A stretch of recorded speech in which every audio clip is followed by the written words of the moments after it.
it's not as though sports investing is new, but to Michael Broughton's point, valuations and prices have gotten so high now, you got to wonder whether your fund is a little bit late. What do you think? No, I don't think it's late, largely because we're partnering with a very well-known, one of the largest alternative asset managers that knows how to pick. And this is also investing across the capital structure of these companies. Senior debt, junior debt, preferred stock, common stock as well. So it gives you an opportunity for clients to participate in both private credit and private equity as a structure in not just the sports leagues and the teams, but the broader ecosystem of sports as well, which includes stadiums, which includes streaming companies, broadcasting companies. It includes ticketing platforms. It includes esports. So it's not just the leagues and the teams, but the broader ecosystem that we're investing in. Okay, it makes sense to me, right? Because the whole ecosystem is just growing so fast, and it's getting so much money involved. So for your average sort of high net worth client, right?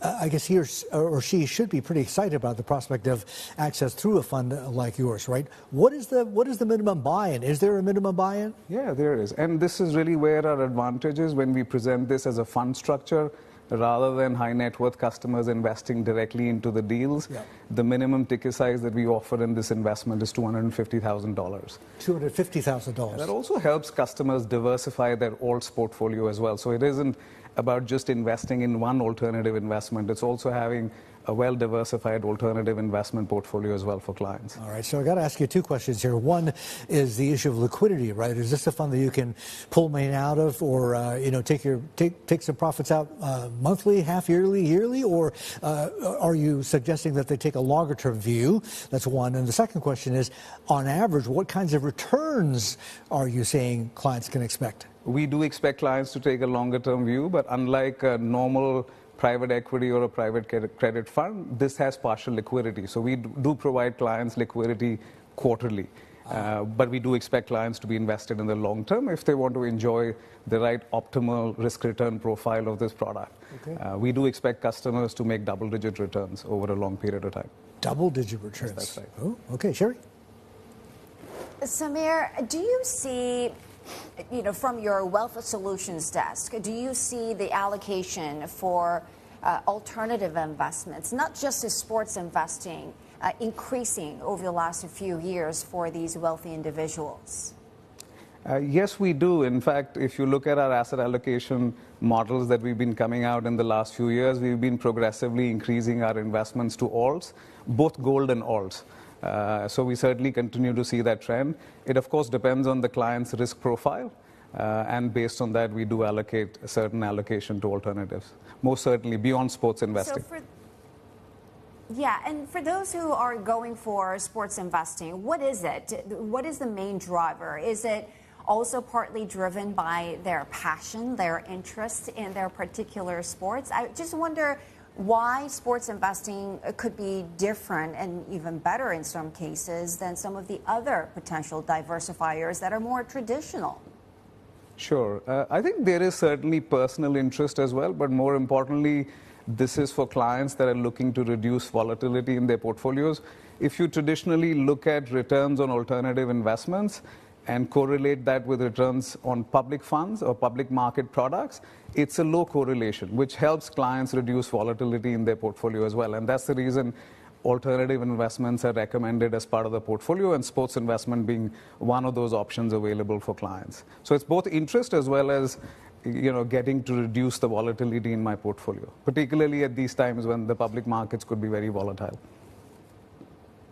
One of the headlines that crossed this morning is President Trump announcing 100% tariffs on all movies made outside of the United States. Some people might have thought that this is one safe area that has less volatility than perhaps some of the other asset classes.